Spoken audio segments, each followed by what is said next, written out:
મેંદરડાના રાજેસર ગામે ઘરમાં ઘૂસી સોની વેપારીને બંધક બનાવી 21 કિલો ચાંદી અને 58 લાખના સોનાના બિસ્કિટ સહિત કુલ 81,70,000ની લૂંટ કરી આરોપી ફરાર। આ સનસનીખેજ લૂંટ કરી લૂંટારાઓ બાઇક પર સવાર થઈને ફરાર થઈ ગયાની સમગ્ર ઘટના ગઈકાલે સામે આવી હતી અને પોલીસે ફરિયાદ નોંધી જુદી જુદી ટીમો બનાવી તપાસમાં ચક્રો ગતિમાન કર્યો છે। પોલીસે સોની વેપારીઓને સંબોધી આરોપી સાથેના ફોટા સહિત એરી ગોલ્ડના બિસ્કિટ ખરીદવા એક નોટિસ પણ જાહેર કરી છે। ગઈકાલની ઘટના હતી। રાજેસર ગામ ખાતે જ્વેલર્સનો વ્યવસાય કરતા જીતુભાઈ વ્રજલાલ લોઢિયા દ્વારા એક ફરિયાદ જાહેર કરવામાં આવેલ છે। ઘટનાની વિગતો જોઈએ તો જીતેન્દ્રભાઈ સાંજે પોતાના ઘરે ટીવી જોતા હતા। તે દરમિયાન આ જ વ્યવસાય સાથે સંકળાયેલા દીપકભાઈ અશોકભાઈ જોગિયા કે જે તેમના પરિચિત હોય તેઓ સાંજે તેમના ઘરે આવેલ હતા।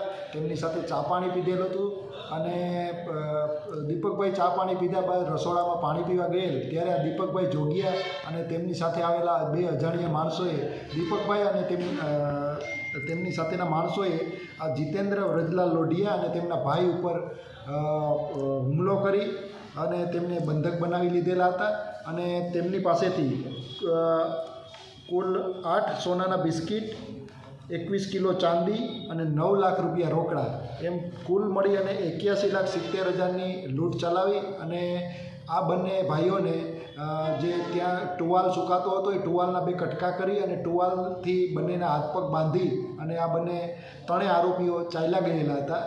આ ઘટનાની ગંભીરતાને ધ્યાને લઈ અને પોલીસ અધિક્ષક શ્રી દ્વારા તાત્કાલિક અસરથી રાજ્ય કક્ષાની નાકાબંધી કરી દેવામાં આવેલી હતી અને આરોપીઓને પકડી લેવા માટે LCB, SOG, ડોગ સ્ક્વોડ અને FSLની મદદથી તાત્કાલિક અસરથી તપાસ શરૂ કરી દેવામાં આવેલી હતી।